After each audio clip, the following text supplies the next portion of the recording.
This is the smartest AI in the world, and we're going to show you exactly how and why. Today I'm in the crypt of Dendera. Look at what are called the Dendera bulbs, which spark the imagination of many creative minds. Look closely at this carving. Hidden deep within the inner walls of the Temple of Hathor at Dendera, Egypt, lies a mysterious relief that has confused, fascinated, and divided researchers for more than 6 decades. At first glance, it appears to show something that should not exist in the ancient world. A shape that looks unmistakably like a modern light bulb, not just vaguely similar, not merely a symbol that requires imagination to connect the dots. The resemblance is so striking that even those seeing it for the first time often make the same observation. It looks like a light bulb, the way a simple sketch of an airplane still looks like an airplane. But before we uncover the secrets hidden inside this ancient mystery, make sure to subscribe to our channel and help us reach our goal of 5,000 subscribers. Because what researchers discovered when they examined this carving from a completely different perspective may challenge everything we thought we knew about ancient Egypt. For decades, mainstream Egyptology has offered a traditional explanation. According to the accepted interpretation, this object is not a technological device at all. Instead, it is believed to be a symbolic representation of a lotus flower, from which a serpent emerges, a powerful image connected to ancient Egyptian creation mythology. In this interpretation, the serpent represents life, rebirth, and the emergence of creation from the primordial waters. It is a reasonable explanation, deeply connected to Egyptian religious traditions. But for many observers, it leaves behind an uncomfortable question. Why does an ancient religious symbol appear to contain details that resemble the structure of a device humanity would not create until thousands of years later? Then, in 2025, a new approach was taken. Instead of viewing the carving only through the lens of mythology and symbolism, Grok AI was given access to published research, interpretations, and technical discussions surrounding the mysterious relief. The goal was not to prove that ancient technology existed. The goal was to analyze the carving from a different perspective, as a technical pattern rather than only an artistic symbol. And what the analysis revealed caused researchers to look again at a carving that had been silently resting on the walls of Dendera for more than 2,000 years. Because sometimes the greatest mysteries are not buried beneath the ground. Sometimes they are hiding in plain sight. The temple that holds more than it shows. The Temple of Hathor at Dendera is one of the most remarkably preserved temples from ancient Egypt. Located on the western bank of the Nile, this enormous complex was constructed during the Ptolemaic period, a time when Egypt was ruled by a dynasty that emerged after the conquest of Alexander the Great. Built around 300 BCE, the temple covers an area of nearly 40,000 square meters and contains massive halls, sacred chambers, underground crypts, and hidden spaces that were never intended for ordinary visitors. What makes Dendera extraordinary is not only its size, but its preservation. Unlike many ancient structures that have lost their colors and details over time, Dendera still holds much of its original artwork. The painted walls, detailed carvings, and sacred inscriptions provide a rare glimpse into the religious world of ancient Egypt. But the story of Dendera does not begin with the temple standing today. The ground beneath it was considered sacred thousands of years before the current structure was built. Ancient Egyptian inscriptions suggest that earlier temples existed on the same location, reaching back to the Old Kingdom period more than 2,000 years before the Ptolemaic builders placed their stones on the site. This detail changes the way the carvings are viewed. When Egyptologists describe the reliefs at Dendera as Ptolemaic religious imagery, they are referring to the period when the physical carvings were created. But the ideas represented inside those carvings may have come from traditions far older than the walls themselves. Ancient Egyptian temples were not simply new buildings created with new beliefs. They were carefully constructed monuments that preserved knowledge, rituals, and symbolic traditions passed down through generations. The priests who designed and supervised these temples were not inventing an entirely new religious language. They were inheriting a system of ideas that had evolved over thousands of years. Every symbol placed on the walls carried layers of meaning accumulated across Egyptian history. And that is what makes the Dendera relief so fascinating. Because this mysterious image was not carved on an ordinary public wall, it was placed deep inside the restricted inner chambers of the temple. The hidden chamber, mystery. The carvings that created the greatest controversy are located inside the underground crypts of the Temple of Hathor. These were not open spaces designed for crowds of worshippers. They were small, hidden chambers, accessible primarily to priests and religious officials who controlled specialized knowledge and sacred rituals. Beneath the temple floor are 6 known crypt areas, with the southern crypts containing some of the most discussed reliefs. These underground rooms were used for storing sacred objects, ritual equipment, and items connected to temple ceremonies. In ancient Egyptian religion, hidden spaces often carried deeper meanings. The outer walls of temples communicated with the public, telling stories of gods, kings, and creation myths. But the inner chambers were different. They were places where priests preserved specialized knowledge and performed rituals away from ordinary eyes. So when an unusual image appears in one of these restricted spaces, researchers argue that it deserves a different level of examination. The question is no longer simply, what does this symbol mean? The question becomes, why was this specific form chosen? And what information was the creator trying to preserve? The carving that stopped an engineer. The modern controversy surrounding the Dendera carving can be traced back to 1966, when an Austrian electrical engineer named Walter Garn examined photographs of the temple reliefs. Garn was not searching for evidence of lost technology. He was not attempting to challenge mainstream archaeology. His interest was not ancient mysteries or alternative history. He was simply looking at the artwork from the perspective of someone trained to understand electrical systems. But when he reached the famous carving, something immediately caught his attention. The shape was unusual. The relief appeared to show a large, elongated, transparent container, almost like a bulb-shaped glass chamber. Inside this structure was a serpent-like form extending from the base toward the upper section, appearing suspended inside the object without touching the outer walls. To Garn, the resemblance was not simply artistic. The lower section of the carving appeared similar to the connection point of a modern bulb, where the device attaches to a power source.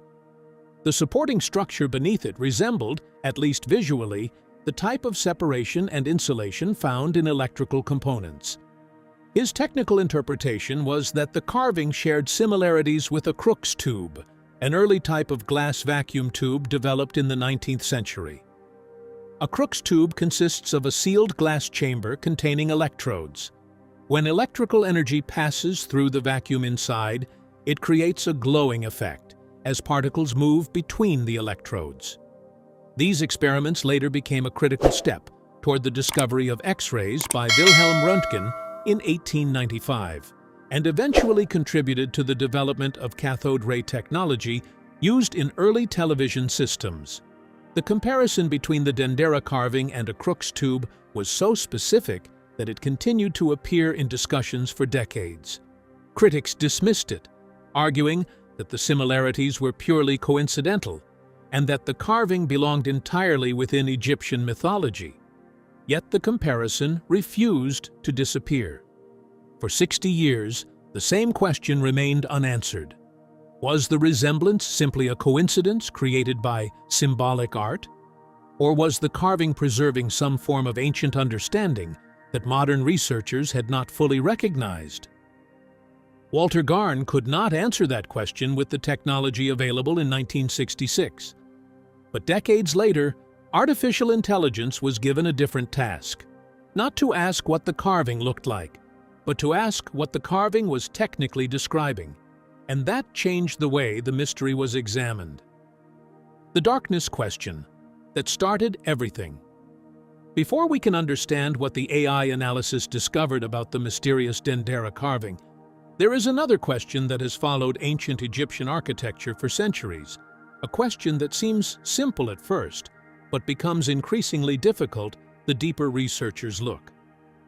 How did the ancient Egyptians create some of the most detailed and technically precise artwork in places where there was almost no light?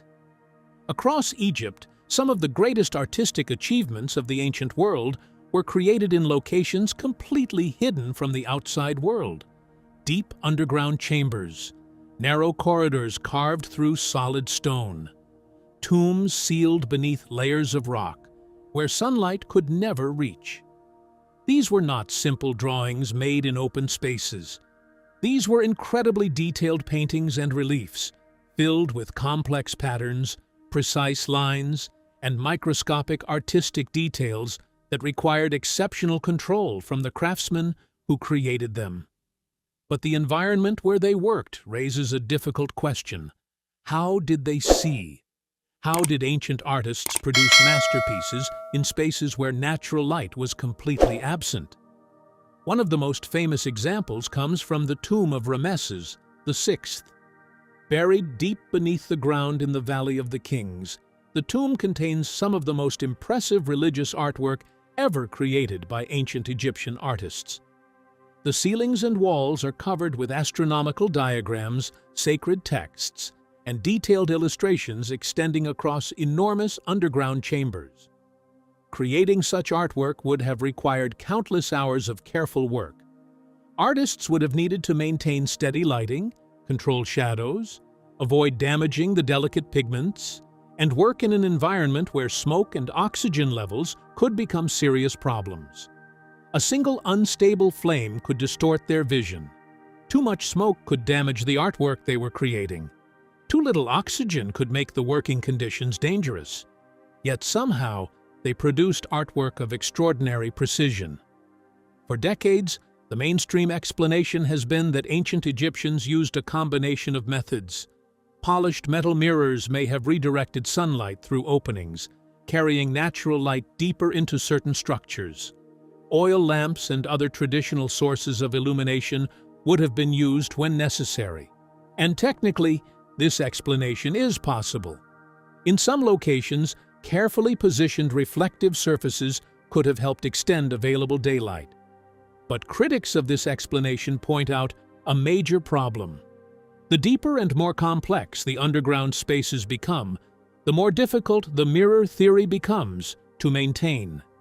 In the deepest chambers, where corridors turn sharply and sunlight would need to bounce through multiple reflections, the amount of light reaching the working area would become extremely weak.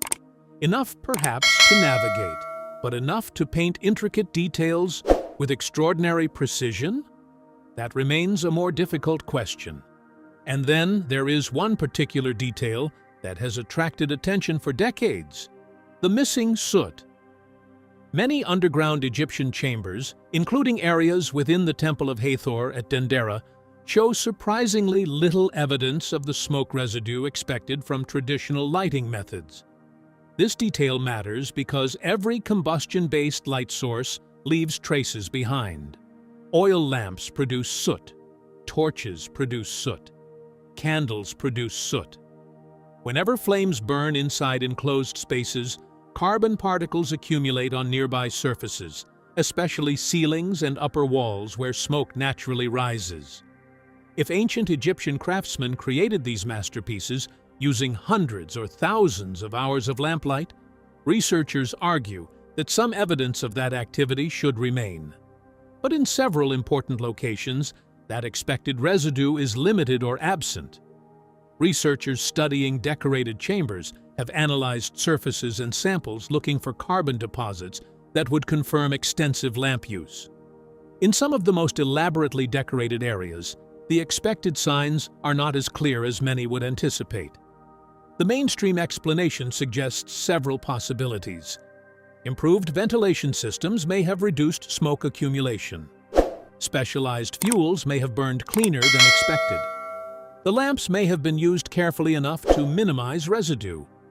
These explanations remain possible, but they also leave an unanswered question. If traditional lighting methods created the artwork, where is the physical evidence showing that process? This does not prove ancient Egyptians possessed electric lighting, but it does reveal something important. The conventional explanation contains an unresolved gap. The evidence that should fully support the mainstream answer is, in some locations, simply not as strong as expected. And this is where another ancient mystery enters the discussion, a discovery that changed the conversation about ancient electricity. The Baghdad battery problem. The Dendera mystery does not exist in isolation. It is connected to a much larger question about what ancient civilizations understood about electricity and technology. One of the most debated discoveries related to this topic is known as the Baghdad battery. In 1938, German archaeologist Wilhelm König was working in Iraq when he discovered an unusual clay jar measuring approximately 14 centimeters in height. At first glance, it appeared ordinary, but inside was something unexpected: a copper cylinder wrapped around an iron rod. The container had been sealed with asphalt, creating an arrangement that closely resembled the basic structure of a primitive electrical cell. The artifact was discovered near Baghdad and dated to approximately 250 BCE, around the same general period when the Dendera reliefs were carved during the Ptolemaic era. When modern researchers created replicas of the device and filled them with acidic substances such as vinegar or grape juice, the results were surprising. The device was capable of producing electrical current, approximately 1.1 volts. A small amount by modern standards, but enough to demonstrate that the fundamental principle behind battery technology was possible using materials available in the ancient world. The mainstream explanation is that the Baghdad battery may have been used for electroplating, a process where electrical current is used to apply a thin layer of metal onto another surface. This theory is supported by archaeological evidence suggesting that some ancient metal objects from the region show unusually consistent coatings that may have been produced through methods similar to electrochemical plating. However, the exact purpose of the device remains debated, and regardless of what it was used for, the discovery establishes something significant. Ancient people understood that certain combinations of materials and liquids could generate electrical current. The question is no longer whether ancient civilizations had any knowledge of electricity. The evidence suggests they did. The real question is how far that knowledge went. Because generating a small electrical current for electroplating is one thing, creating visible light through electrical discharge inside a sealed vacuum chamber is something entirely different. A device similar to a Crookes tube would require a much more advanced understanding. It would require controlled electrical energy. It would require knowledge of vacuum conditions. It would require understanding how electrical particles behave inside a sealed glass environment. And that brings the mystery back to the Dendera carving. Was the ancient knowledge demonstrated by discoveries like the Baghdad battery simply the beginning of a much larger understanding? Or is the resemblance between the Dendera relief and a vacuum tube nothing more than a remarkable coincidence created by symbolic religious art? That is the exact question Grok AI's analysis was designed to examine. Not whether the carving looks interesting, but whether the details hidden inside the carving reveal a level of technical consistency that deserves a closer look. What Grok AI actually analyzed. For decades, the Dendera carving has been debated from one primary perspective, the perspective of ancient Egyptian symbolism.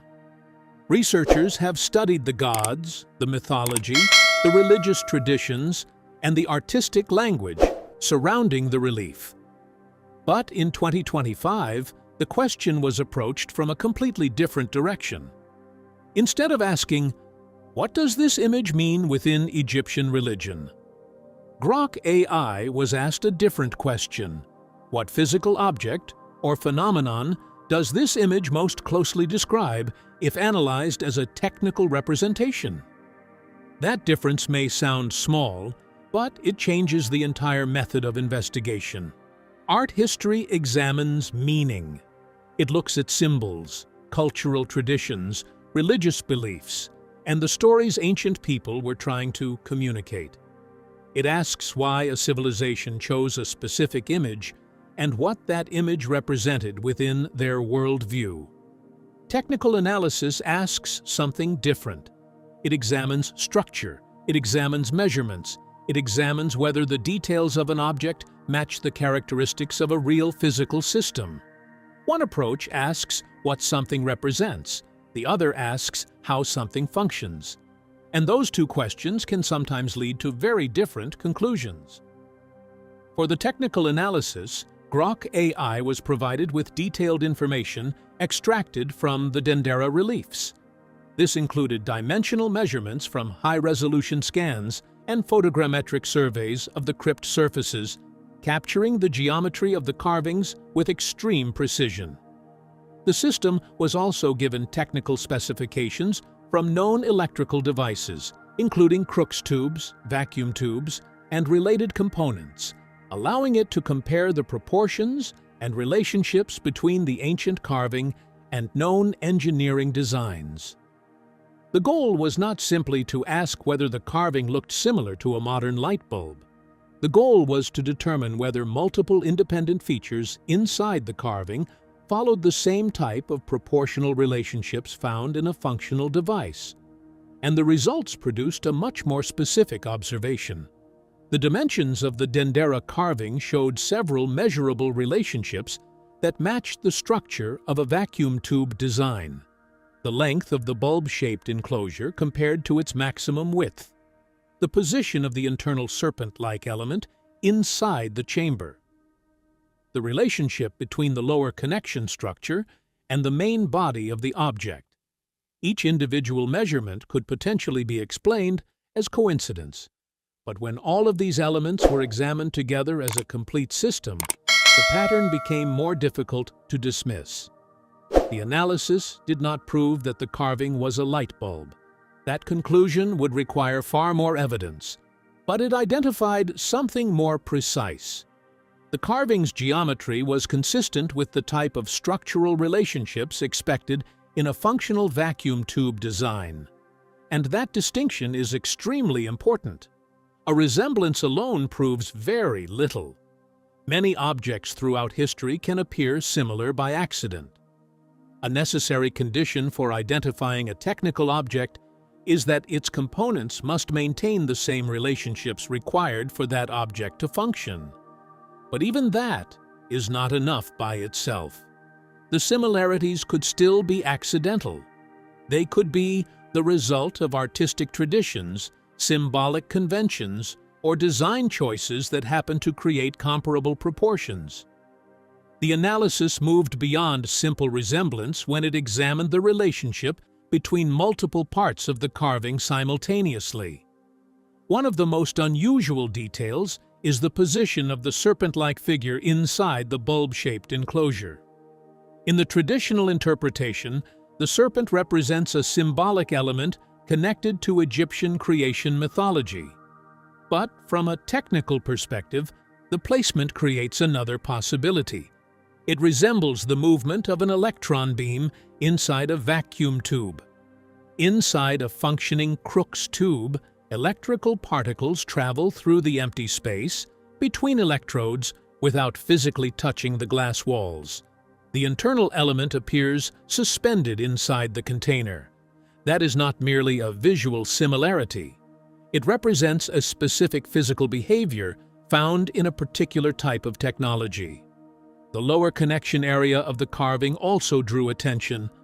Its position and proportions relative to the main structure resemble the placement of connection points found in electrical tube designs, particularly the relationship between a cathode and the surrounding chamber. When the major proportional relationships were compared against known vacuum tube designs, the difference was calculated to be within a narrow range, less than 5% across several key measurements. According to the analysis, this level of consistency is lower than what would normally be expected from random symbolic artwork, where dimensions are primarily determined by artistic preference rather than functional requirements. However, no single measurement could provide a final answer. The importance came from the combination of all the observations together: the shape, the internal position, the connection structure, the repeated proportional relationships. Individually, each element could be explained away. Together, they created a pattern that the AI identified as technically unusual. The probability of multiple independently measured correspondences appearing together purely by chance was assessed as statistically low. But the mystery did not end with geometry. Because hidden beside the carving is another piece of evidence that is rarely discussed: the inscriptions. The hieroglyphs nobody talks about.